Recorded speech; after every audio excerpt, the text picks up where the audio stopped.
Medina Munawwara में एक सहाबी रज़ियल्लाहु अन्हु रहते थे। उनके पास खजूरों का बड़ा भंडार था। वे अल्लाह और रसूल सल्लल्लाहु अलैहि वसल्लम से बेइंतहा मोहब्बत रखते थे। जब उनकी मौत करीब आई तो उन्होंने वसीयत की, मेरे मरने के बाद मेरी सारी खजूरें मदीना के गरीबों में बांट दी जाएं, और ये काम खुद नबी करीम सल्लल्लाहु अलैहि वसल्लम अपने मुबारक हाथों से करें। फिर क्या हुआ? जब उनका इंतकाल हो गया तो नबी सल्लल्लाहु अलैहि वसल्लम खुद तशरीफ लाए। आप सल्लल्लाहु अलैहि वसल्लम ने गरीबों, यतीमों और बेवाओं को अपने दस्ते मुबारक से खजूरें बांटना शुरू किया। लोग कतारों में आ रहे थे। जब तकसीम मुकम्मल हो गई तो आप सल्लल्लाहु अलैहि वसल्लम ने पूछा, क्या कोई खजूर बाकी है? सहाबा ने अर्ज किया, या रसूल अल्लाह, सब खजूरें बांट दी गई हैं। आप सल्लल्लाहु अलैहि वसल्लम खुद अंदर गए और देखा तो एक कोने में एक सड़ी हुई खजूर पड़ी थी।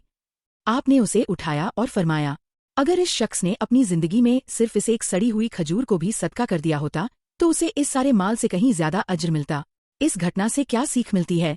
ये वाकया बताता है कि जिंदगी में दिल से किया गया छोटा सा सदका मौत के बाद बड़े बड़े माल वक्फ करने से कहीं ज्यादा कीमती हो सकता है, क्योंकि जिंदगी में सदका करने में इखलास, मेहनत और फौरन कुर्बानी होती है, जबकि मौत के बाद माल छोड़ने में मजबूरी भी शामिल हो जाती है। यह किस्सा इस्लामी अदब और वाज़ों में बहुत मशहूर है।